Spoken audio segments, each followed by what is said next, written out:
সবাই ভালো আছেন? আলহামদুলিল্লাহ আলা কুল্লি হাল। আলহামদুলিল্লাহ ভালো তো আছি।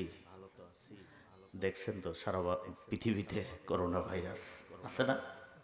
আপনাদের ধরনের শহরে যদি মাস্ক ছাড়া ঘুরেন জরিমানা করতেছে ম্যাজিস্ট্রেট। গ্রামে করোনার বালাই নাই। প্রোগ্রাম তো আপনারা করতে পারছেন এই মুহূর্তে, আল্লাহর কাছে লাখো শুকরিয়া আদায় করি যে তৌফিক দিয়েছেন, এই জন্য করতে পারতেছেন। এই মাসে প্রোগ্রাম আমার প্রত্যেকটা দিন ছিল, কিছু করতে পারছি আর পারতেছি না। এটাও পরিবেশ যদি অনুকূলে আসে কখনো তাহলে হবে ইনশাআল্লাহ, ঠিক না? আসলে কোরআনের হক কথা বলতে গেলেই বাধা আসে, ঠিক কিনা? এখন কোরআন সামনে নিয়ে বসেছি। আচ্ছা, এটা কি কোরআনের মাহফিল না কিস্সা কাহিনী বলার মাহফিল? কোরআনের কথা, হক কথা, আয়াত যে কথা বলছে, আল্লাহ যে কথা ওয়াজ করছে, রসুল যে ওয়াজ করছে, সেই ওয়াজ হবে, ঠিক কিনা? أعوذ بالله من الشيطان الرجيم. بسم الله الرحمن الرحيم.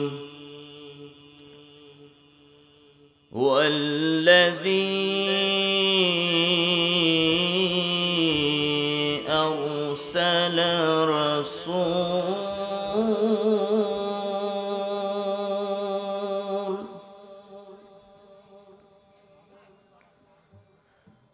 أرسل رسوله بالهدى ودين الحق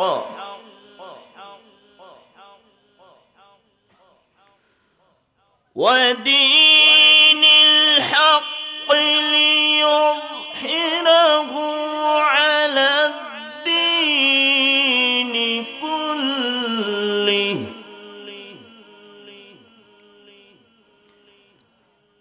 على الدين كله ولو كره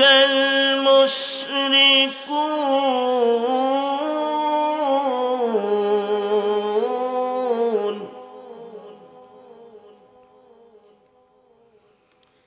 يا أيها الذين آمنوا هل أدلكم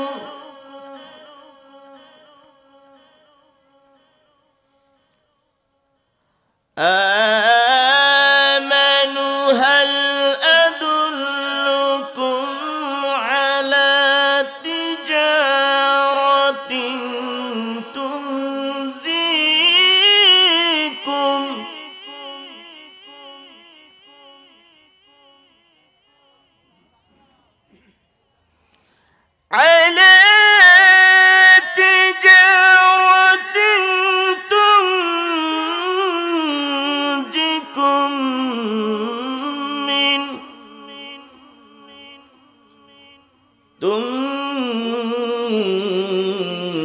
تنجيكم من عذاب عليم.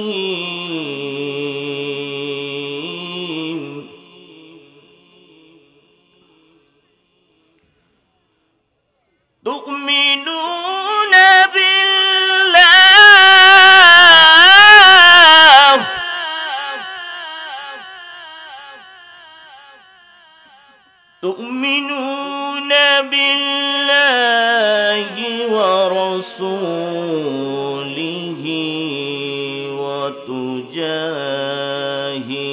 وتجاهدون في سبيل الله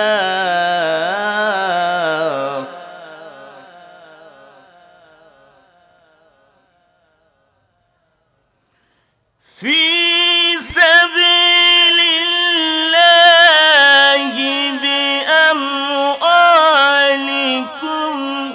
وأنفسكم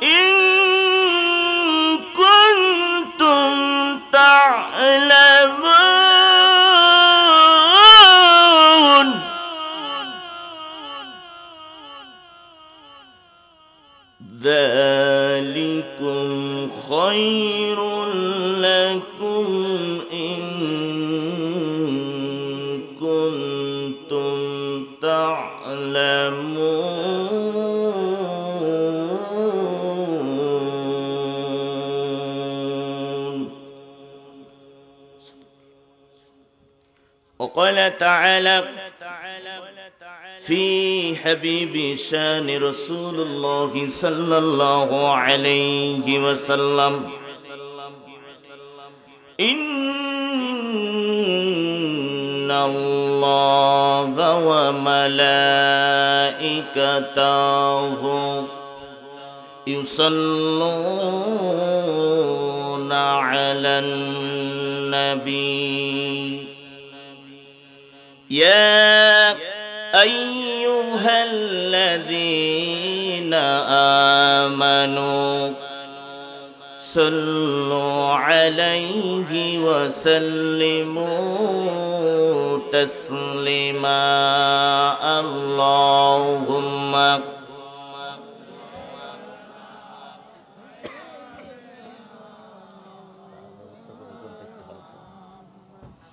وعلى علي سيدنا আমার যেদিন ফোরাবে দিন আসবে গহীন রাতি আসবে গহীন রাতি থেকো আল্লাহ এ জীবনে থেকো আল্লাহ এ জীবনে হয়ে চির সাথী আসবে গহীন রাতি আল্লাহুম্মা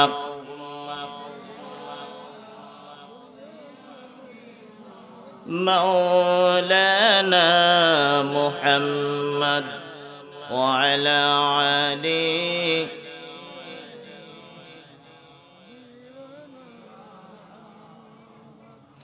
কত ব্যথা কত ভাবে শুইছ যে তুমি তোমারি খুনে লাল তাই ফেরি ভূমি ঠিক কিনা আল্লাহর নবী যখন আকিমুদ্দিন কায়েমের জন্য ওই তায়েববাসীর কাছে কোরআনের কালেমার দাওয়াত নিয়ে গিয়েছিল ওই কাফের বেঈমান এতিম নবীরে পাথর মারতে মারতে তাইফের জমিনে বেহুশ করে দিয়েছিল কথা বলেন ঠিক কিনা কত ব্যথা কত ভাবে শুইছ যে তুমি তোমারি খুনে লাল তাই ফেরি ভূমি ফেরেশতায়ে সেই চাই ধ্বংসের হুকুম লৌহ মাকা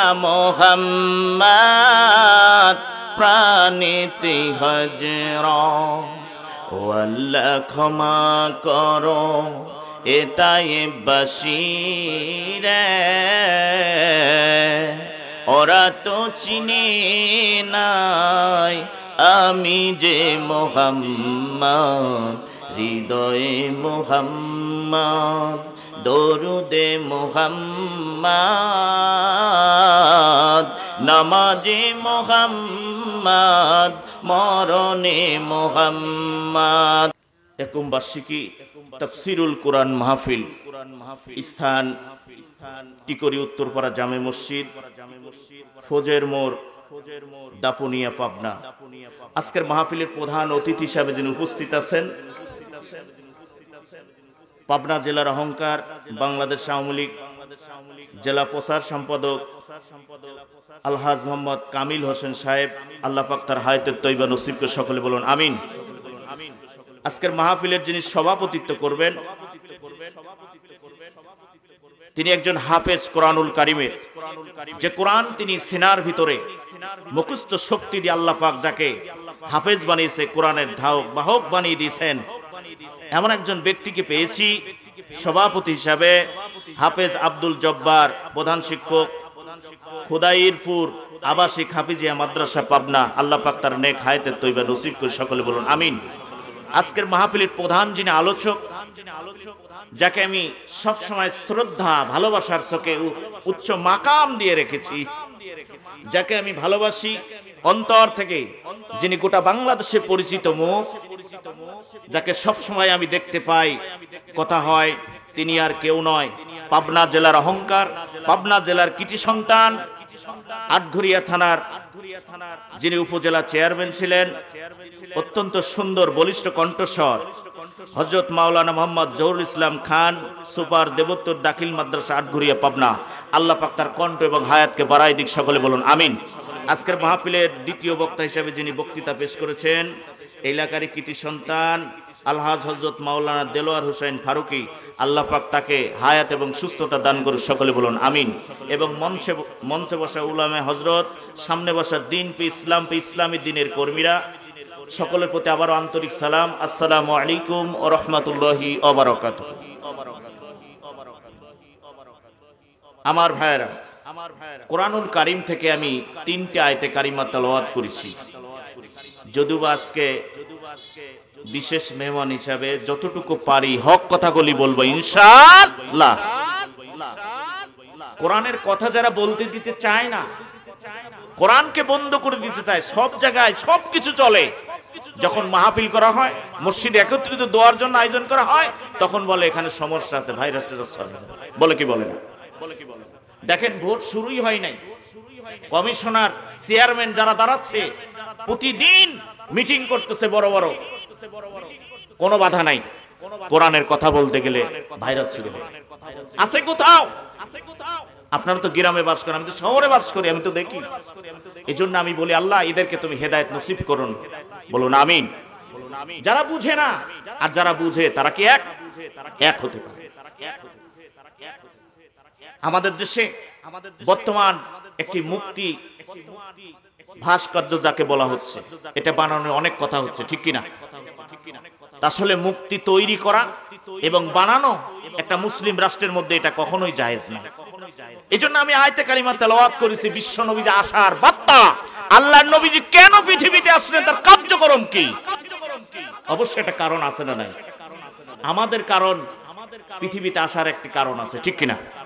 আমাদের এমনি বানাই দিছে আল্লাহ, এমনি পৃথিবীতে পাঠাই দিল যে যাও তোমরা যা খুশি তাই করবে। এর জন্য আমরা এসেছি? আসি নাই। আমরা এসেছি আল্লাহর রাসূলের উত্তরসূরি হিসাবে। আলেমরা হলো নায়েবে রাসূল, ইন্নাল উলামা ওয়ারাসাতুল আম্বিয়া। নবী থাকবে না, রাসূল থাকবে না, আলেমেরা হবে তার উত্তরসূরি হিসাবে নায়েবে রাসূল। তারা কি করবে? এই কোরআনুল কারীমের কথা, আয়াতে কারিমার কথাগুলি, হক কথাগুলির গোটা পৃথিবীর মানুষের সামনে পৌঁছাই দিবে। বাল্লিগু আন্নি ওয়াল আয়া, এই আয়াত খুলে খুলে তারা প্রচার করবে, ঠিক কিনা? সুতরাং এই কোরআনের হক কথা যারা বলে, আল্লাহর কোরআন যারা জমিনের মধ্যে প্রতিষ্ঠিত করতে চায়, যাদেরকে গুলি করে হত্যা করলেও রাজপথে মার খাবে, জীবন দিবে, বাতিলের কাছে মাথা নত করে না। অথচ পৃথিবীতে আজকে মুসলমানদের আক্রমণ করা হচ্ছে বেশি না কম? এই মুসলমান যারা কোরআনকে বুকে সিনার ভিতরে আগলে ধরেছে, তারা কখনো মৃত্যুর ভয় করে না। সাবাজমাইন জীবন ছিল শক্তিশালী, তারা জীবন দিয়েছে রাসূলের সঙ্গে রাজপথে, তবুও আবু জেহেল বাহিনীর কাছে, উতবা সাহেবার কাছে তারা কখনো মাথা নত করেন নাই, ঠিক কিনা? আমরা কি সেই আল্লাহ ছাড়া কি কোনো বাতিলের কাছে মাথা নত করতে রাজি আছি? নাই। এই কথা এখানে স্বীকার করি, এখান থেকে চলে যাওয়ার পরে আর স্বীকার করি। একজন ওয়াজ শুনতে গেছে, ওয়াজ শুনতে গিয়ে কোনোদিন মসজিদেও যায় না, জুমার নামাজেও যায় না, 5 ওয়াক্তও যায় না। স্ত্রী বলছে গ্রামে মাহফিল হচ্ছে, তুমি গেলা না, এটা কি তোমার কাম? তুমি কি আসলেই মানুষ? বলছে বিবি যখন বলছো যাই একটু ওয়াজ শুনে এসে, হুজুরের সামনে বসছে, ওয়াজ শোনা শেষ, দোয়া হয়ে গেল, বাড়িতে পাবে গেটের আগেই গান ধরেছে, হবে আইলাম আর গেলাম, দেখলাম শুনলাম, কিছুই বুঝলাম না। বিবি কয় কোনোদিন ওয়াজ শুনতে গেল না, আজকে শুনি আসছে, একটু ওয়াজ করতে করতে আসবে, দেখতেছি আমার স্বামী দেখতেছি গান বলতে বলতে আসছে, কারণ কি? আচ্ছা তুমি গান বলতেছো কেন? দেখলাম শুনলাম কিছুই বুঝলাম না, কারণটা একটু বলো তো। তখন বিবিকে বলছে, বিবি রে, কোনোদিন যাই না, নামাজেও যাই না, মসজিদেও যাই না, কিছুই করি না, তুমি বললা তাই গিয়েছিলাম, কিন্তু গিয়ে হুজুরের সামনে ওয়াজ শুনলাম, আসার সময় দেখলাম শুনলাম কিছুই বুঝি না। আপনাদের এমন হবে না তো? যাওয়ার সময় ওয়াজ বাড়ি নিয়ে যাবেন, কোরআন থেকে কথা হবে। আমি সূরাতুল সফের 9 থেকে 12 পর্যন্ত 11 পর্যন্ত তেলাওয়াত করেছি। আয়াতে কারিমাগুলো নাজিল হয়েছিল মদিনায়, মাদানী আয়াতে কারিমা 14টি, রুকু 2টি। আল্লাহ পাক জানায় দিচ্ছেন বিশ্বনবীকে পৃথিবীতে আসার বার্তা কেন এসেছে। প্রথম আয়াতে কারিমার মধ্যে আল্লাহ পাক জানায় দিচ্ছেন, আর আমার রাসূলকে প্রেরণ করেছে হেদায়েত দিয়ে, দ্বীনি হক দিয়ে, হক এবং বাতিলকে পার্থক্য করার জন্য, যদিও কাফেরেরা মুশরিকেরা অস্বীকার করে। দ্বিতীয় আয়াতে কারিমার মধ্যে বলতেছেন, হে ঈমানদার, তোমাদেরকে একটি ব্যবসার কথা বলে দিব, যে ব্যবসা করলে জাহান্নামের যন্ত্রণাদায়ক শাস্তি থেকে তোমরা নাজাত পাবে। তৃতীয় নম্বর আয়াতে কারিমার মধ্যে বলতেছেন, আর তারাই, ওদের কথা, ওই মুমিনদের কথায় আল্লাহ পাক বলতেছেন, আল্লাহ রাসূলের প্রতি ঈমান আনবে এবং তোমাদের মাল এবং জান দিয়ে আল্লাহর রাস্তায় সংগ্রাম করবে, জিহাদ করবে, যদি তোমরা বুঝো। লাস্টে কত সুন্দর একটি কথা বলছে, যদি তোমরা বুঝো। আমরা কি বুঝি? আমরা বুঝি কি, হুজুর কোরআনের কথা বললেন, কোরআন থেকে ওয়াজ করেন, কোন রাজনীতিকের কথা বলেন না, এই মঞ্চটা কোরআনের মঞ্চ, রাজনীতিকের মঞ্চ না, এরকম বলে কি বলে না? বলে না? এই কোরআনুল কারীম থেকে হক কথা আমাকে যদি না বলতে পারি, ওয়াজ করে কোনো লাভ নাই। ঠিক কি না? কিসসা কাহিনী কোরআন আসে নাই।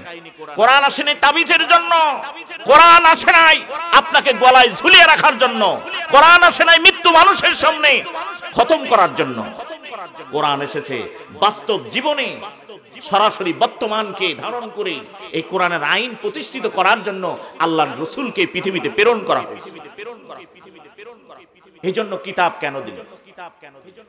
আলিফ লাম রা, কিতাবুন আনজালনাহু ইলাইকা লিতুখরিজান নাস মিনাজ-যুলুমাতি ইলান-নূর। আল্লাহ রাব্বুল আলামিন সূরা ইব্রাহিমের শুরুতেই জানাই দিল, ওগো নবীজি, এই জন্য আপনার প্রতি কোরআনুল কারীম নাজিল করে দিলাম, এই কিতাব এই জন্য নাজিল করলাম যে মানুষগুলো আমি আল্লাহর আইন বাদ দিয়ে গাছ পূজা, মাছ পূজা, দেবদেবীর পূজা করে, ওই মানুষগুলা হলো জুলমাত। জুলমাত হলো বহু বচন, অন্ধকার জগতের মধ্যে আছে। ওই মানুষগুলাকে আপনি কোরআনের দাওয়াত দিয়ে দিলেন, নূর রবের পক্ষ থেকে আলোর দিকে টেনে বের করে আনতে পারেন, এই জন্য আপনার প্রতি এই কোরআনুল কারীম নাজিল করে দিয়েছি। বলুন সুবহানাল্লাহ। এই কারণে যে মানুষগুলো অন্ধকারে আছে, যারা বুঝে না মূর্তি পূজা, শিরক, ইন্নাশ শিরকা লাযুলমুন আযীম, নিশ্চয় শিরক একটি বড় গুনাহ। এই শিরকের সঙ্গে যারা জড়িত, যারা মূর্তি স্থাপন করবে এবং মূর্তির সমর্থন দেবে, দুইজনের শিরক করলো, ওরা জাহান্নামে যাবে। শিরককারীকে আল্লাহ ক্ষমা করেন না। কারণ হলো আজকে মূর্তি বানানো নিয়ে আমাদের মাঝে গন্ডগোল হচ্ছে কি হচ্ছে না? এই মুসলিম রাষ্ট্রের ভিতরে কোন মুক্তি থাকতে পারে না। প্রয়োজন হলে মসজিদ তৈরি করা হোক, প্রয়োজন হলে মৃত মানুষের জন্য মাদ্রাসা তৈরি করা হোক। আমরা দোয়া করি, আল্লাহ তুমি তাকে মাফ করে দাও যিনি দেশের স্বাধীনতার জন্য প্রথম ভূমিকা রেখেছিল। কিন্তু মূর্তি হোক যেটা শিরক, আমরা আলেমেরা তা কি করতে পারি না, বরদাস্ত করতে পারি না। ঠিক কিনা? মসজিদ বানানো হোক, আলেমেরা চাই মসজিদ হোক যেখানে সাদগায়দারি কবরের আযাব পাবে। আর যদি মূর্তি তৈরি করা হয় তাহলে কবরে কঠিন আযাব হবে, আপনি টাকা দিয়ে আযাব কিনে নেওয়া হচ্ছে। ঠিক কিনা? এই জন্য আমরা বলি, আমরা বিরুদ্ধে নয় আলেমরা, কখনোই আমরা রাষ্ট্র বিরোধী নয়, আমরা কোনো দলের বিরোধী নয়, আমরা সকলেই আল্লাহর কোরআনের পথে চলতে চাই মুসলিম। ঠিক কিনা? এই জন্য এই মূর্তি যখন বিশ্বের নবীজি ভেঙেছিলাম, অকুল জাআল হক ওয়া জাহাকাল বাতিলু ইন্নাল বাতিলু কানা যাহুকা। যখন এসেছিল সত্য, বিশ্ব নবীজি যখন কাবা ঘরে এক একটা করে মূর্তি ভাঙা শুরু করলো, মক্কা বিজয় করার সময় বিশ্ব নবীজি ঘোষণা করে দিলেন, এসেছে সত্য, মিথ্যা চিরদিনই মৃত্যু থাকবে। নিশ্চয় চিরদিনই মিথ্যা, এই কথা বললেন বিশ্ব নবীজি, আর মূর্তিগুলা ভেঙে দিলেন। তাহলে বিশ্ব নবীজি মূর্তি ভেঙেছেন। বিশ্ব নবীজি আসার কারণ হলো এই জমিনের মধ্যে, মক্কার জমিনে 360টা মূর্তি থাকবে না। আর আমরা বলতেছি মূর্তি বানানো লাগবে। সূরা বনী ইসরাইল 17 নম্বর সূরা আয়াতে কারিমা পড়ে দেখেন কি বলতেছে। 81 নম্বর আয়াতে কারিমার মধ্যে বলছে বিশ্বনবীজি হককে প্রতিষ্ঠিত করার জন্য এসেছেন। ওয়াল্লাযী আরসালা রাসূলাহু বিল হুদা ওয়া দীনিল হাক্কি লিইয়ুযহিরাহু আলাদ দীনি কুল্লিহি ওয়ালাউ কারিহাল মুশরিকুন। আল্লাহ রাব্বুল আলামিন বললেন তিনি তার রাসূলকে এই পৃথিবীর জমিনে আরসালা পাঠায়া দিয়েছে এই কারণে হক এবং বাতিলকে পার্থক্য করার জন্য। হক বলতে বোঝানো হয়েছে আল্লাহর আইন ছাড়া কোনো আইন চলবে না। আল্লাহ তা'বুদু ইল্লাল্লাহ, এক আল্লাহর ইবাদত করতে হবে, দাসত্ব করতে হবে। এটা যখন জমিনের মধ্যে প্রতিষ্ঠিত করতে গেলেন বিশ্ব নবীকে 39 বছর 59 দিন কেউ নবীর গায়ে আঘাত করেন নাই। 40 বছরের পূর্বে যখন এই কোরআনুল কারীম বিশ্ব নবীজির উপরে নাজিল হলো, নবীজি বললেন ও আবু জাহেল, এই মক্কার ভিতরে কোনো মূর্তি থাকবে না, লাত উজ্জার মূর্তি থাকবে না, মানাতের মূর্তি থাকবে না, এইগুলা তোমরা ছেড়ে দাও। যখনই বললেন আবু জেহেলরা বলল ও মুহাম্মদ তুমি আজ থেকে আমাদের বিরুদ্ধে চলে গেলা, বাপ দাদার ধর্ম বাদ দিয়ে তোমার নিজের ধর্ম মক্কার জমিনে চালু করলে, এইটা হবে না। আবু জেহেল ভালোবাসতো যে আবু জেহেল আবুল হাকাম জ্ঞানীদের পিতা নাম ছিল। বিশ্ব নবীর বিরুদ্ধে এই কোরআনের বিরুদ্ধে যখন ষড়যন্ত্র করলো তখনই আল্লাহর নবীজির উপরে সমস্ত বিপদ মুসিবত আসলো। কথা বলেন ঠিক কিনা? দেখেন বিশ্ব নবীজি যখন বলল মূর্তি ভাঙতে হবে আর মূর্তি থাকবে না মক্কার ভিতরে, তখনই নবীকে তারা পাগল বলে গালিগালাজ করেছিল, ঠিক কিনা? তাহলে আজকে সমাজে আল্লামা মামুনুল হকের মতো বড় বড় আলেমরা যখন মুক্তির কথা বলতেছে তাদেরকে গ্রেফতারের ভয় দেখানো হচ্ছে। কয়টা আলেমকে গ্রেফতার করবে, কয়টা আলেমকে হত্যা করবে? বাংলার জমিনে রাজপথে আলেমরা নামলে কারোর সিয়ার থাকবে না। হিসাব করে কথা বলতে হবে, ঠিক কিনা? এই জন্য আলেমরা সত্য কথাগুলি বলতেছে, ভালোর জন্য বলতেছে, ঠিক কিনা? সুতরাং আমরা কোনো দল মত বুঝি না। আমরা চাই এই বাংলার জমিনটা সুস্থভাবে শান্তিতে বসবাস করি আমরা বাংলার মানুষেরা, ঠিক কিনা? নবীজি যেটা চান নাই আমরা আলেম সমাজ সেগুলা কেন করতে দিবে? এই জন্য বিশ্ব নবীজি মক্কার জমিনে যখন আগমন করলেন আরসালা রাসূলাহু বিল হুদা ওয়া দীনিল হক, হককে বাস্তবায়ন করার জন্য বিশ্ব নবীজি যখন কালেমার দাওয়াত নিয়ে গিয়েছিলেন ওই তায়েববাসীর কাছে, আল্লাহর নবীজি এই কোরআনের কথা যখন মক্কায় বললেন কেউ শুনলেন না, নবীর গালি দেয়। আল্লাহর নবীজি যখন যায়েদকে নিয়ে ওই তায়েববাসীর কাছে কোরআনের কথাগুলি পৌঁছানোর জন্য নবীজি যায়, ওই নিষ্ঠুর তায়েববাসীরা বিশ্ব নবীকে না বুঝে ওই তাইফের যারা মুরব্বী ছিল, নেতা ছিল, যুবকদেরকে লাগায় দিল। আল্লাহর নবীকে পাগল বলে বলে গালি দিল, পাথর মারা শুরু করলো যুবকেরা। যখন আমি সিরাত ইবনে হিসাব পড়ি, আল বিদায় ওয়ান নিহায়া যখন পড়ি, আল্লামা ইবনে কাসির রাহমাতুল্লাহ বর্ণনা করেছে যখন পড়তে যাই টাস টাস করে চোখের পানি পড়ে যায়, মনে হয় বিশ্ব নবীকে মারতেছে, চোখের পানি পড়তেছে। পৃষ্ঠার উপরে মনে হচ্ছে ছবির মতো ভেসে যায় নবীকে পাথর মারে তায়েববাসীরা। আমার এতিম নবীর শুধু হককে প্রতিষ্ঠিত করার কথা বলার কারণে নবীরে মারে না।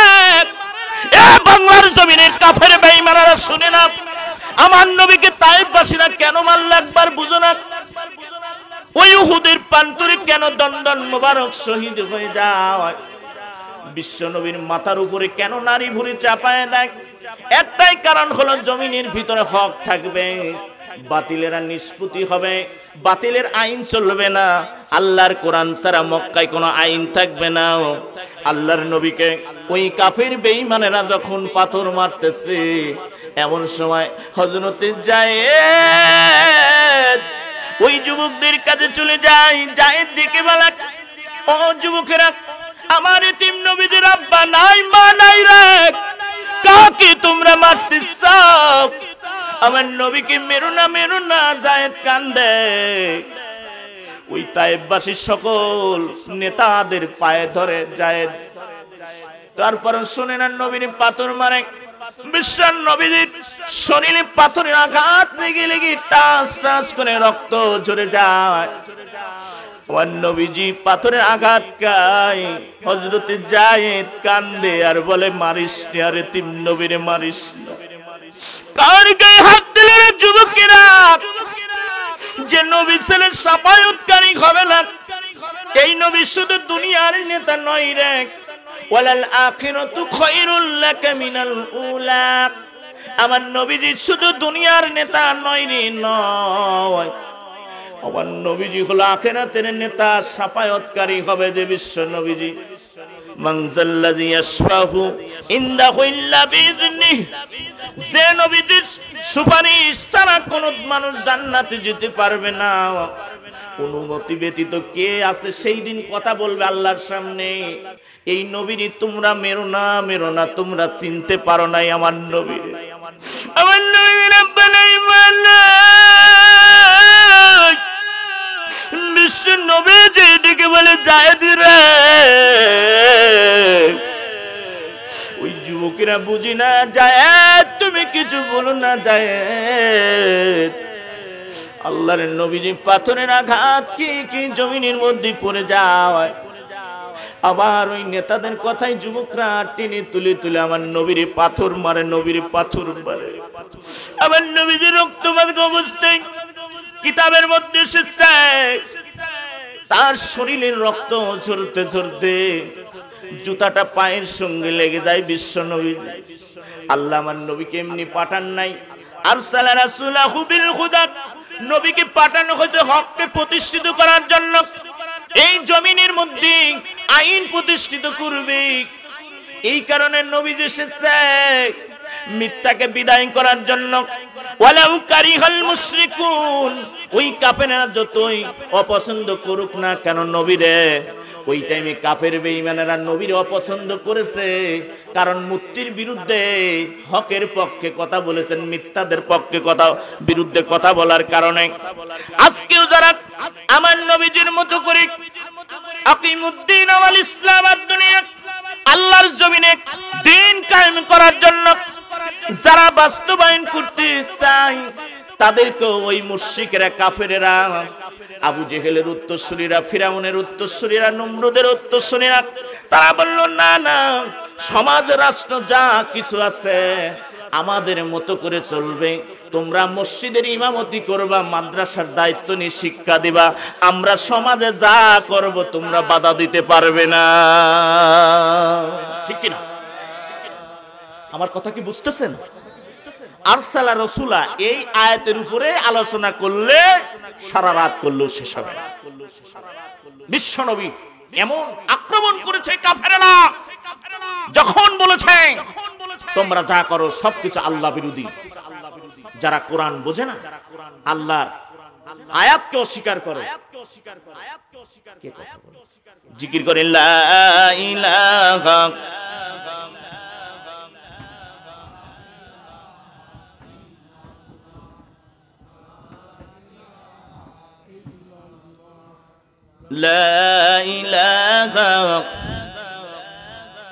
لا إله إلا الله محمد رسول الله সাল্লাল্লাহু আলাইহি ওয়াসাল্লাম। দেখেন নবীজি এসেছে পৃথিবীতে হককে বাস্তবায়ন করতে। ওয়াল আসরি ইন্নাল ইনসানা লাফি খুসর ইল্লাল্লাযিনা আমানু ওয়া আমিলুস সালিহাতি ওয়া তাওয়াসাউ বিল হাক্কি ওয়া তাওয়াসাউ বিস সবর। নিশ্চয় মানুষ ক্ষতির মধ্যে আছে, ঠিক কিনা? এই ক্ষতি থেকে বিশ্ব নবীজি বাঁচানোর জন্য পৃথিবীতে রাসূল করে পাঠানো হয়েছে আমার নবীকে, ঠিক কিনা? সমস্ত দিনের উপরে হেদায়েত দিয়েছেন নবীকে। সমস্ত নবীদের নবী, সমস্ত নেতাদের নেতা আমার বিশ্ব নবীজি, ঠিক কিনা? নবীজিকে পৃথিবীতে পাঠানো, আরসালা রাসূলাহু বিল হুদা, আসার পরে নবীকে নেতা বানানো হলো। এই নেতা যখন আসলেন, নেতার আশপাশে, পিছনে, সামনে যদি নেতৃত্বের ভিতরে জনবল না থাকে তাহলে ওই দলকে গঠন করা সম্ভব? ভালো করে বুঝবেন, ওয়াজ বাড়ি গিয়ে দেখবেন যে কোথা থেকে বলছি কথাগুলো। এই জন্য বিশ্বনবী দল গঠন করতে বলেছেন আমার আল্লাহ, ঠিক কিনা? সেই দলের কাজ কি হবে?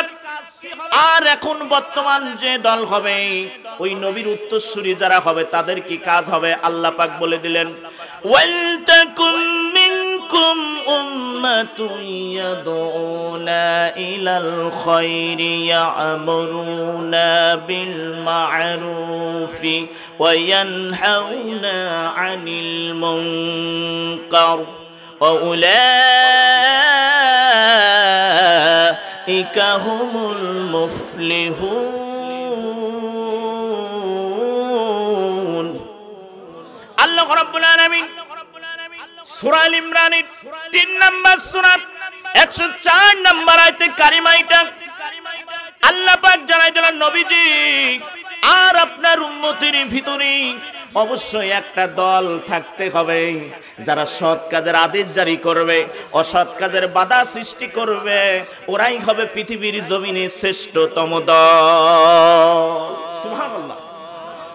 শ্রেষ্ঠতম দল কোনটা আল্লাহ পাক বলেছেন? একটা দল করতেই হবে, ঠিক কিনা? তাহলে দল ছাড়া কি থাকা যাবে নাকি? তাহলে বিশ্ব নবী যে আসলেন, সেই দলের নেতৃত্বের ভিতরে 1 নম্বরে ছিলেন হযরত আবু বকর সিদ্দিক রাদিয়াল্লাহু তাআলা আনহু। আল্লাহর নবীর দলের উপদেষ্টা ছিলেন আবু বকর, হযরত ওমর ছিলেন, হযরত উসমান রাদিয়াল্লাহু তাআলা আনহু ছিলেন, হযরত আলী রাদিয়াল্লাহু তাআলা আনহু ছিলেন। আশারে মুফাসসারা 10 জন সাহাবী নবীজির সবচাইতে কাছের ছিলেন, বড় বড় সাহাবীরা ছিলেন। তাদেরকে দল গঠন করা হলো, আর বলল সমাজের ভিতরে তোমরা কি করবে? আদেশ জারি করবে, মানুষকে বুঝাই দিবা লা ইলাহা ইল্লাল্লাহ। লা মানে নেই, আল্লাহ ছাড়া কোনো মাবুদ নেই, এক আল্লাহ ছাড়া কারো ইবাদত করা যাবে না, এই মূর্তির ইবাদত করা যাবে না, এক কোনো মানুষের ইবাদত করা যাবে না, এক আল্লাহর সামনে সিজদা করতে হবে। আমরা মুক্তি বানায়া তার মুক্তির সামনে পূজা করতে, ঠিক কিনা? তবে যদি কেউ কোন মুসলিমের ভিতরে মন্দিরে গিয়ে মুক্তি ভাঙতে পারবে না, কারণ ওদের ধর্ম করতেছে, সেখানে কেউ বাধা দিতে পারবে না, ঠিক কিনা? আপনি দাওয়াত পৌঁছান, দাওয়াত পৌঁছাবেন কিভাবে? আল্লাহ পাক বলেন রাসূল কি দিয়ে দাওয়াত দিতে হবে? আপনি দাওয়াত দিচ্ছেন কি দিয়ে? আল্লাহর কোরআনের দাওয়াত থাকতে হবে। আল্লাহ নিজেই বলে যাচ্ছেন নাজিলকৃত কিতাব দিয়ে দিতে হবে। বিশ্ব নবীকে এমনি পাঠানো হয়নি। ইয়া আইয়ুহার রাসূল বাল্লিগ মা উনজিলা ইলাইকা মির রাব্বিক। আল্লাহ রাব্বুল আলামিন বললেন, হে রাসূল বাল্লিগ, তুমি দাওয়াত দাও, উনজিলা মানে আমি যেটা নাজিল করেছি। এই কোরআনের মধ্যে সব কথা বলা আছে না নাই? তাহলে আপনি কি কিছু বলবেন আর কিছু রেখে দিবেন? মক্কালি পড়ে থাকবেন, মদিনার কথাগুলো একবারও বলবেন না। এই দাওয়াত পৌঁছাই দিন আপনি, এই কোরআনের আয়াতগুলি আপনি বলুন। আর খুলে খুলে বিশ্ব নবীজি যখন বলে, তখন আবু জেহেলের মাথা গরম হয়ে যায়। কই কি মুহাম্মদ, মুহাম্মদ বিন আব্দুল্লাহ তুমি কি বলো? মক্কার জমিনে তুমি যেটা বলো সেটা কখনো গ্রহণযোগ্যতা নয়। এই সমাজ আমি চালাই, আমি রাষ্ট্র। আবু জেহেলের দারুন নাদুয়া নামের একটি জায়গা ছিল, যে জায়গায় বসে বসে আবু জেহেল আইন পাস করেছে, ঠিক কিনা? আবু জেহেল কি করলো? ষড়যন্ত্র করলেন নবীদের বিরুদ্ধে। وَإِذْ يَمْكُرُ بِكَ الَّذِينَ كَفَرُوا لِيُثْبِتُوكَ أَوْ يَقْتُلُوكَ أَوْ يُخْرِجُوكَ وَيَمْكُرُونَ وَيَمْكُرُ اللَّهُ وَاللَّهُ خَيْرُ الْمَاكِرِينَ। নবীজি যখন স্মরণ করা, যখন ওই কাফের বাহিনী তোমার বিরুদ্ধে ষড়যন্ত্র করলো, তোমাকে বন্দি অথবা কেতাল করে তারা চিন্তা নিল হত্যা করে ফেলবেন নবীকে, নয়তো নবীদের নাগরিকত্ব বাতিল করে মক্কা থেকে বের করে দিবে, আর মুহাম্মদ যেন মক্কায় ওর ধর্মের দাওয়াত না দিতে পারে। আর কাফেররা যখন কৌশল করল, ওয়ায়ামকুরুনা ওয়ায়ামকুরুল্লাহ, আর আল্লাহ কৌশল করল ওই কাফেরদের বিরুদ্ধে, আল্লাহু খায়রুল মাকিরিন, উত্তম কৌশল করল বিশ্ব নবীজির পক্ষে। আল্লাহ পাক কৌশল করে নবীকে হিজরতের মাধ্যম দিয়ে মদিনার পার্লামেন্টের প্রেসিডেন্ট বানায় দিল। কথা বলেন ঠিক কিনা? তার মানে নেতা হওয়া যাবে, রাষ্ট্রীয় ক্ষমতায় নবীজি ইসলামকে প্রতিষ্ঠিত করেছেন মদিনার জমিনে। তার মানে আলেমেরা, নবীর ওয়ারিস যারা, তারা কি পারবে না? তাদের দায়িত্ব আছে না নাই? আল্লাহ পাক বলেছেন না, ওয়াজআলনি মিন লাদুনকা সুলতানান নাসীরা, আমাকে সাহায্য করুন, আমাকে একটি রাষ্ট্রীয় ক্ষমতা পাওয়ার দিন যেখান থেকে আপনার কোরআনের আইন আমি প্রতিষ্ঠিত করব। ঠিক কিনা? ওকুরাব্বিন আদখিলনি মুদখালা সিদকিন ওয়াজআলনি মিন লাদুনকা সুলতানান নাসীরা। কত সুন্দর কথা সূরা বনী ইসরাঈলের মধ্যে বলছে, ওয়াদখিলনি মুদখালা সিদকিন ওয়া আখরিজনি মুখরাজা সিদকিন, তুমি আমাকে এমন একটি জায়গা থেকে বের করো যেখানে গিয়ে আপনার কোরআনের কথা আমি পৌঁছাই দেব, আইন জারি করব মদিনার পার্লামেন্ট থেকে। ঠিক কিনা? তাদের দায়িত্ব কি হবে? আল্লাযিনা ইম্মাক্কানা ফিল আরদিজ যাকাতা আমারু বিল মারুফি ওয়া ইয়ানহাউনা আনিল মুনকার আনিল মুনকার। তারা দায়িত্ব হবে, তারা সর্বপ্রথম যখন মুমিন বান্দারা পাওয়ারে চলে যাবে, আল্লাহ রাষ্ট্রীয় ক্ষমতার পাওয়ার পেয়ে যাবে, তাদের দায়িত্ব হবে নামাজ প্রতিষ্ঠিত করা এবং হজ আদায়, যাকাত আদায় করা। ঠিক কিনা? এই জন্য বিশ্ব নবীজি কেমন দেখেন নেতা হতে হবে। আল্লাহর নবী উত্তরসূরি হযরত ওমর রাদিয়াল্লাহু তাআলা আনহু যখন অদ্য খলিফার প্রেসিডেন্ট ছিলেন, ভালো করে কান লাগাবে পাবনাবাসী, আল্লাহর নবীজির খলিফা সাহাবী, শ্রেষ্ঠ সাহাবী ছিলেন হযরত ওমর রাদিয়াল্লাহু তাআলা আনহু। নেতা হতে হবে এমন, আমাদের নেতার মতো নয়। গম এসেছে ইউনিয়নে, দেখা যাচ্ছে 100 বস্তা বা 500 মেট্রিক টন, সব কিছু দিয়েছে আর কিছু রেখে দিয়েছে। চুরি করে কি করে না? আপনাদের এলাকায় মনে হয় না? বিভিন্ন, আমি কিন্তু 64 জেলা, সব জেলাতে মাহফিল করছি এবং 2টা রাষ্ট্রে আল্লাহ যাওয়ার ভাগ্য করছি। ইন্ডিয়া, নেপালে গেছি, মালয়েশিয়ায় ছিল, আমার এখনো ভিসা আছে, যেতে পারিনি করোনার কারণে। দেখেছি ইন্ডিয়ার মানুষ বাংলাদেশের একজন আলেমের জন্য পাগল পাগল পাগল পাগল পাগল পাগল পাগল পাগল পাগল। জিজ্ঞাসা করে, হুজুর উনি কি বেশ? সেদিনকে আমার কাছে ফোন আসছে, ওই যে গোলাম সরোয়ার সাইদি নামের একজন মারা গেছে না, আড়াইবাড়িয়া পীর সাহেব।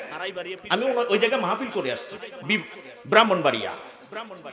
তা বলছে, হুজুর আসলে কি সাইদি সাহেব মারা গেছে নাকি? আমি কি করে, এটা হলো গোলাম সরোয়ার সাইদি নামে একজন, উনি না, মারা গেছে আর একজন।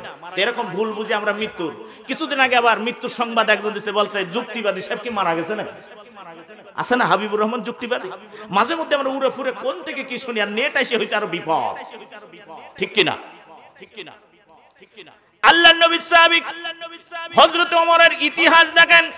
হযরত ওমর রাদিয়াল্লাহু তাআলা আনহু নেতা কেমন, এমন নেতা হওয়া লাগবে রে, জনগণকে দেখবা না। জনগণ তো লাগেই না এখন। ঠিক কিনা? এখন কি জনগণ লাগে নাকি? কিসের জনগণ? আমি একাই 100। ফিরাউন বলল, আমি 40 বছর ক্ষমতায় থাকতে চাই, কি করা যায়? টিপু হামান বলল, 40 বছর থাকতে হবেন, 3টা শর্ত মানা লাগবে। বলছি 3টা শর্ত। হযরত ওমর রাদিয়াল্লাহু তাআলা আনহু যখন খলিফার প্রেসিডেন্ট, এই পাবনাবাসী ভালো করে কান লাগাবে, এমন নেতা হওয়া লাগবে, নেতার চরিত্রবান হওয়া লাগবে রে। ওই নেতা যদি চরিত্রবান না হয় রে, সমাজে এবং জনগণের মধ্যে কোনো শান্তি থাকে না। হযরতে ওমর একদিন মুসাফিরের ভেষে বের হয়ে গেলেন, কেমন আমার রাজ্যের মানুষগুলো আছে একবার দেখতে চাই। তাদেরকে এমনি পাঠানো হয় নাই নবীর উত্তরসূরিরা, নবীজি যে কাজ করেছে তাই করতে হবে। হযরতে ওমর মরুভূমির মধ্যে দেখতে পায় একটা তাঁবুর মধ্যে টিপ টিপ করে আলো জ্বলতেছে। তিনি চিন্তা করলেন কে ওখানে, যে দেখে হযরতে ওমর চলে গেলেন। যে দেখতে পায় একটা মহিলা পাতিলের মধ্যে পানি দিয়ে কি যেন নাড়াচাড়া করতেছে, আর তাঁবুর ভিতরে দুইটা শিশু বাচ্চা চিল্লায় চিল্লায় কাঁদতেছে। হযরতে ওমর কাছাকাছি চলে গিয়ে বলল, মা জননী, আপনি কখন থেকে রান্না করতেছেন? আপনার রান্না কেন শেষ হয় না? আপনার দুইটা কলিজার টুকরা সন্তান চিল্লায় কান্দে, মা গো। চোখের পানি ছেড়ে দিয়ে মহিলাটি বলতেছেন, কে গো যুবক? আমি জানি না। ও পথিক, তুমি শুনে নাও, 3 দিন ধরে আমরা এই জায়গায় তাঁবু গেড়েছি। 3 দিন ধরে আমরা বসে আছি, আমাদের কোনো খাবার নাই। আমরা খলিফা ওমরের দরবারে যাচ্ছিলাম, শুনেছি খলিফা ওমর এমন একজন মানুষ, তার চরিত্র এত সুন্দর রে। আমার নবীজির চরিত্র হযরতে ওমর গ্রহণ করেছেন। ইন্নাকালা খুলুকিল আযীম, আমার নবীজির চরিত্র হলো উত্তম চরিত্র রে। ওই নবীজির চরিত্র ধরেছেন সাহাবীরা। হযরতে ওমর কান্দে আর বলে, মা গো বলো না। ওই মহিলা ডেকে বলে, 3 দিন খাবার নাই, খাবার নাই। আমার দুইটা শিশু বাচ্চা কান্দে, আমি খাবার দিতে পারি না। ওদেরকে কান্না বন্ধ করার জন্য পাতিলের মধ্যে কয়েকটা পাথর দিয়ে নাড়াচাড়া করি আর বলি, বাবা এখনই খাবার হয়ে যাবে, এখনই খাবার হয়ে যাবে। এই চিন্তা করতেছেন। হযরতে ওমর চোখের পানি দিয়ে বুকটা ভিজে যায়। আল্লাহর নবী কলিজার টুকরা সাহাবী হযরতে ওমর একটা দর্দি বলল, মা জননী তোমরা থাকো, আমি আসি। হযরতে ওমর চলে গেলেন। যাওয়ার পরে সেই সময় খাদ্য মন্ত্রণালয়ের দায়িত্ব ছিলেন হযরতে আসলাম রাদিয়াল্লাহু তাআলা আনহু। হযরতে ওমর ডেকে বলে, আসলাম জলদি করো না, এই বস্তার ভিতরে আটা থেকে শুরু করে যা যা খাবার লাগে সবগুলো দিয়ে দাও। সব দিয়ে দেওয়ার পরে বললাম, বস্তার মুখটা বেঁধে দাও। মুখটা বান্দার সঙ্গে সঙ্গে ডেকে বলল, আসলাম দেরি করো না, জলদি করে আমার মাথায় উঠায় দাও। হযরতে আসলাম ডেকে বলে, ইয়া আমিনুল মুমিনিন, আমি আসলাম থাকতে কেন আপনার মাথায় তুলবেন? হযরতে ওমর চোখের পানি ছেড়ে দে, কান্দে আর বলে, আসলাম রে, আমার বুঝে আমাকে গ্রহণ করতে দাও, কারণ আমার রাজ্যে কেউ না খেয়ে থাকবে, কষ্ট করবে। আমি অদ্য খলিফার প্রেসিডেন্ট। কাল হাসরের মাঠ যেদিন বসে যাবে, ওই দিন যখন আমাকে কিতাব দেওয়া হবে, ইকরা কিতাবাকা কাফা বিনাফসিকাল ইয়াউমা আলাইকা হাসিবা, সেই দিন আমি আমার কিতাব দেখব, আমার আল্লাহ বিচার করবে।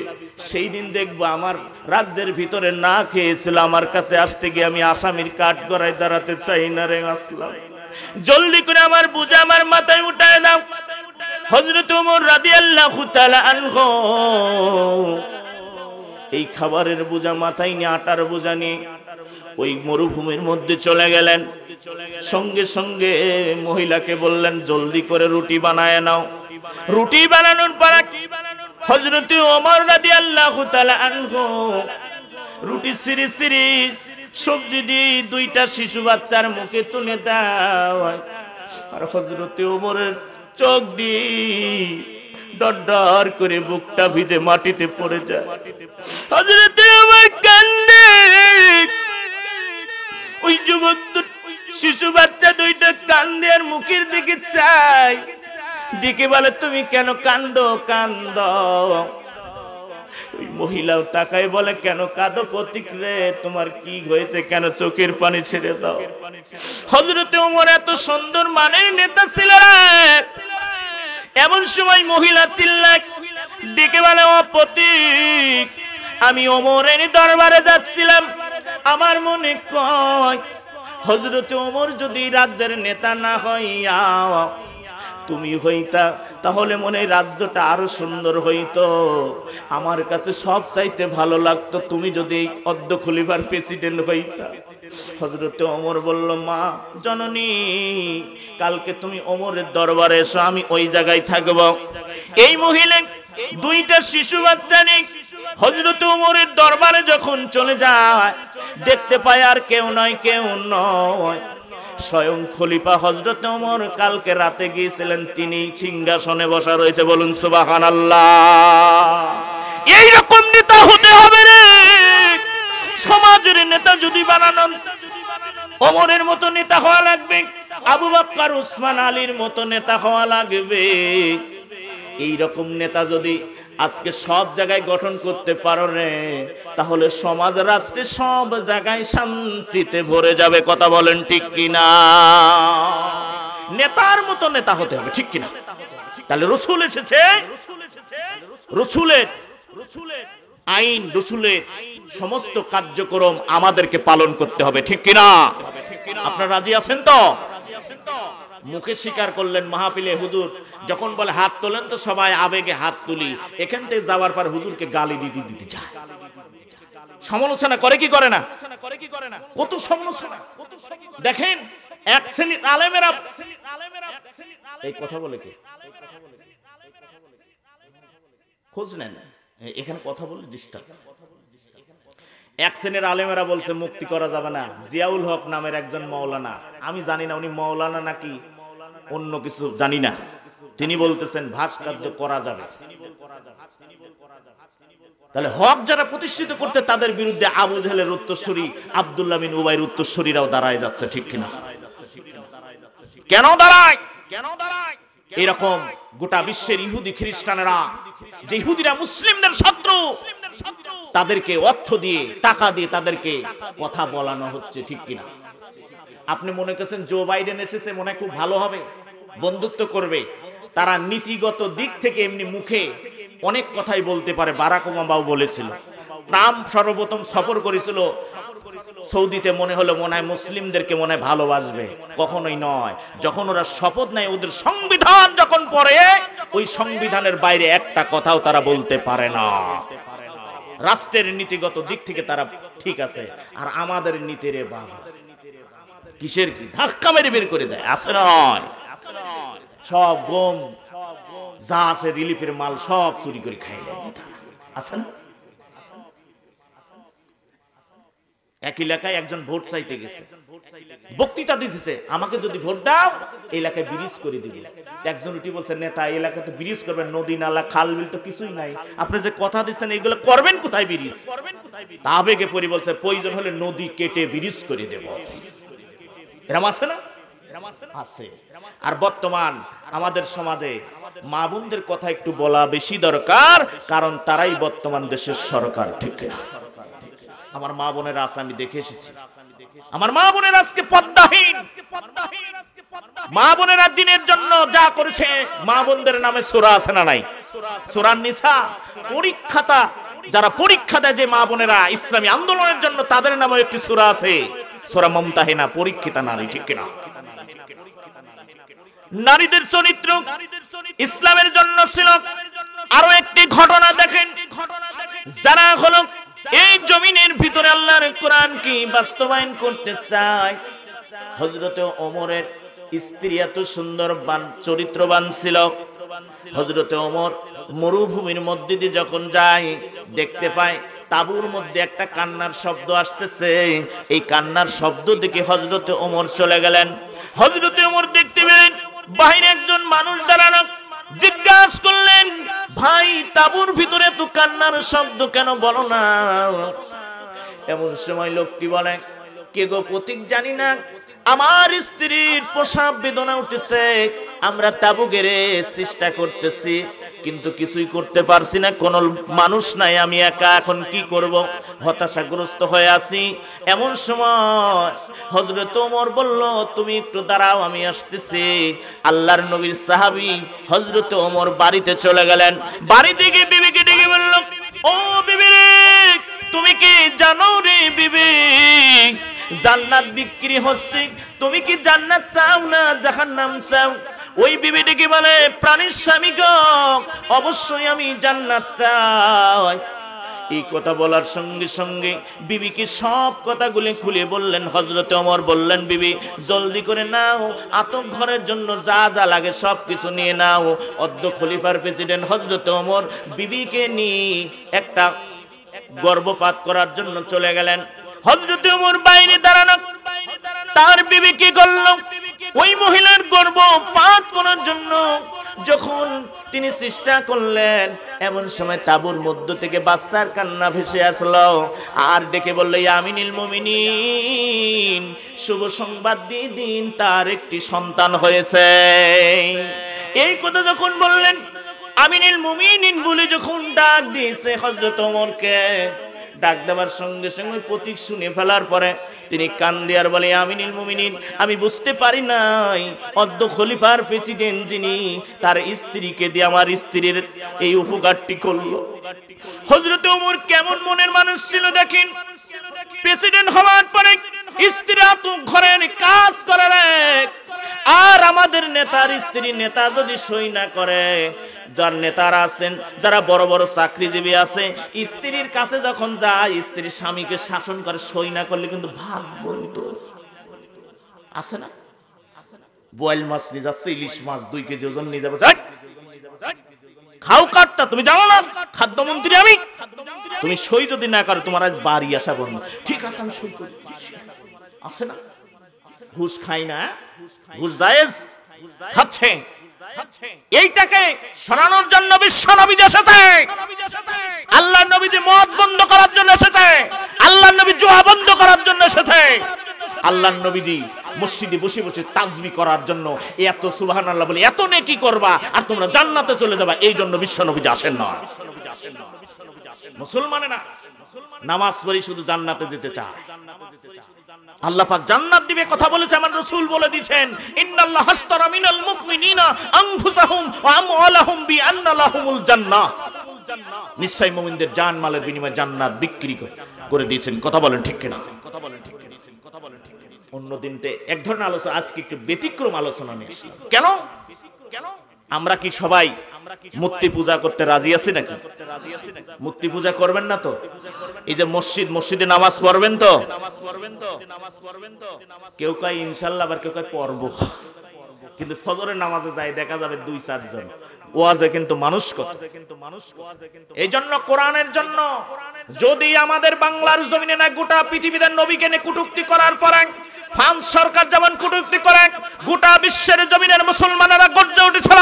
আজকে সেই মুসলমানেরা মুক্তির জন্য যদি ময়দানে নামতে হয়, রাজপথে যদি রক্ত দিতে হয়, দিতে রাজি আছে। বাতিলের সামনে মুসলমানেরা মাথা নত করবে না। আমরা মুসলমান আজকে কত কথা বলতেছি, হক বুঝাচ্ছি। কিছু মানুষ আছে পাগড়ি টুপি, আবু জেহেল ছিল, আব্দুল্লাহ বিন উবাইর ছিল, তিনি কি হয়েছেন এই কোরআনের বিরোধিতা করার কারণে তাদেরকে একটা ডিগ্রি আল্লাহ দেন নাই? দিছে না? কি বলছে আল্লাহ সূরা কলামের মধ্যে বলছে, ওতুল্লিন বাদা যালিকা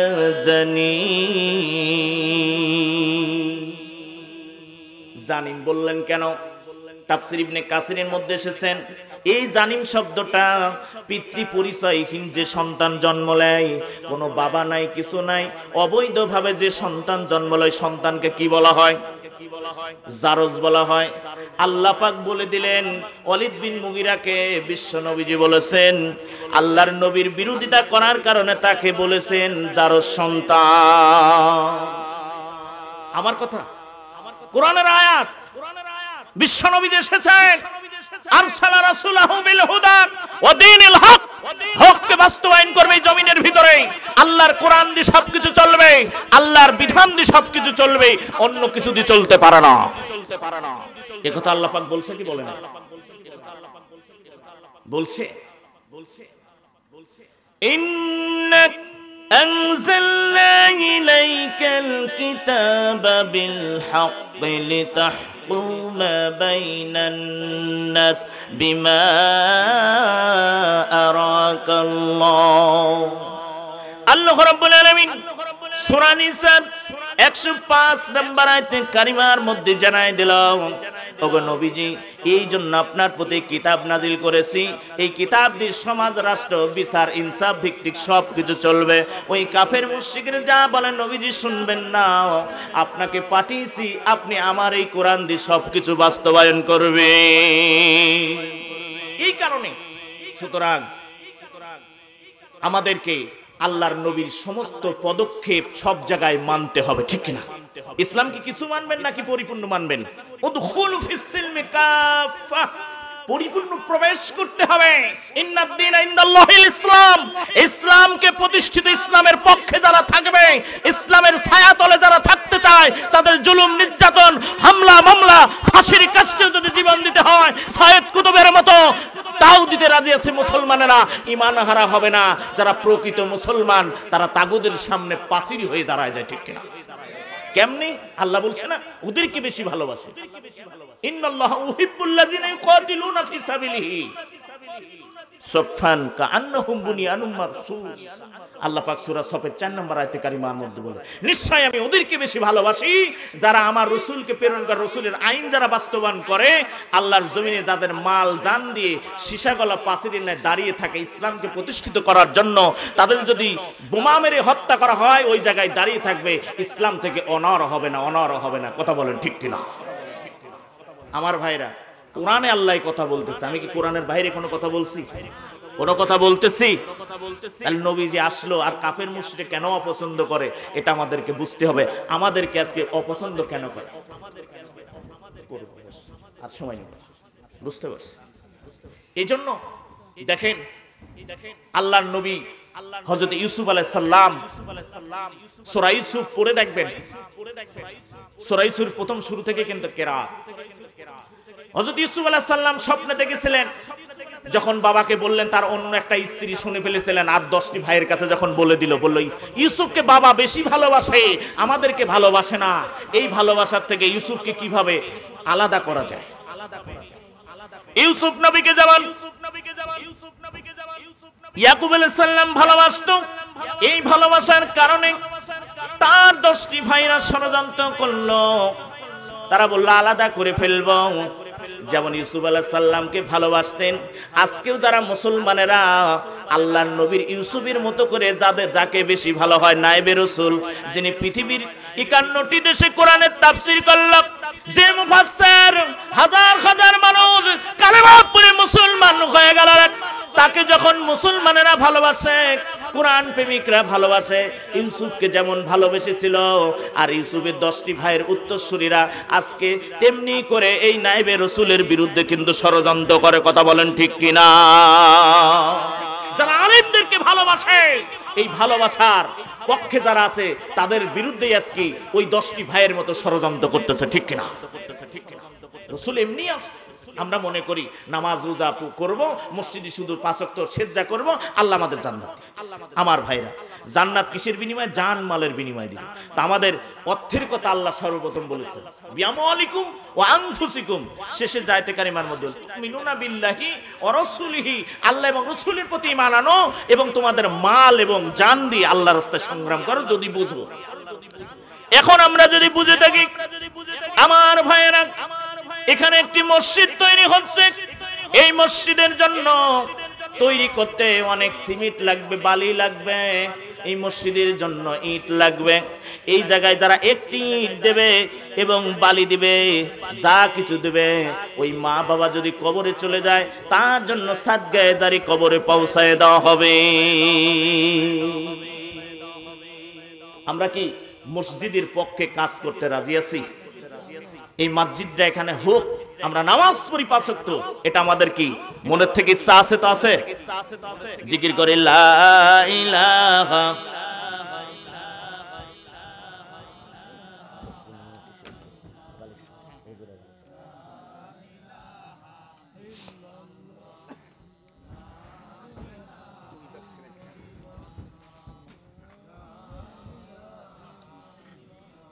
আকাশের তারাগুলি, আকাশের তারাগুলি ঝিলিমিলি ঝিলিমিলি জ্বলছে, গাছে গাছে ফুলগুলি সৌরভে দুলছে, রসুল এসেছে হাবিব এসেছে রসুল এসেছে হাবিব এসেছে আকাশের তারাগুলি ঝিলিমিলি ঝিলিমিলি জ্বলছে গাছে গাছে ফুলগুলি সৌরভে দুলছে রসুল এসেছে হাবিব এসেছে লা ইলাহা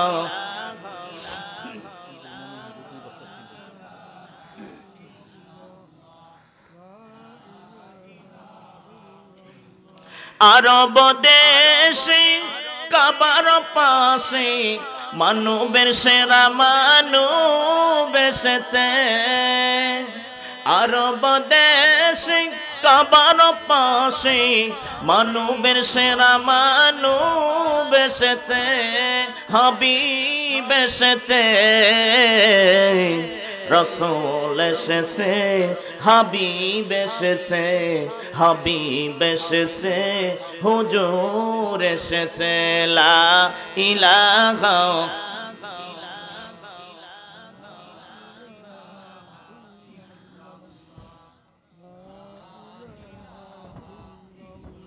আমিনার কোলে চন্দ্র দোলে আমিনার কোলে চন্দ্র দোলে ডালে ডালে পাখিরা সব গান ধরেছে হুজুর এসেছে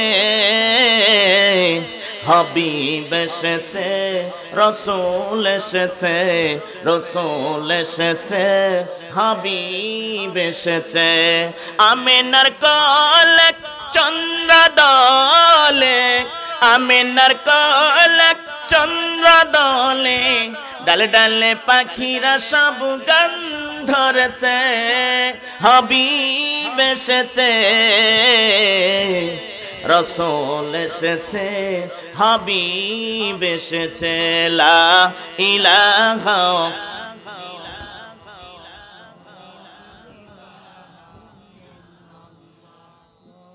লা ইলাহা ইল্লাল্লাহু মুহাম্মাদুর রাসূলুল্লাহ সাল্লাল্লাহু আলাইহি ওয়াসাল্লাম।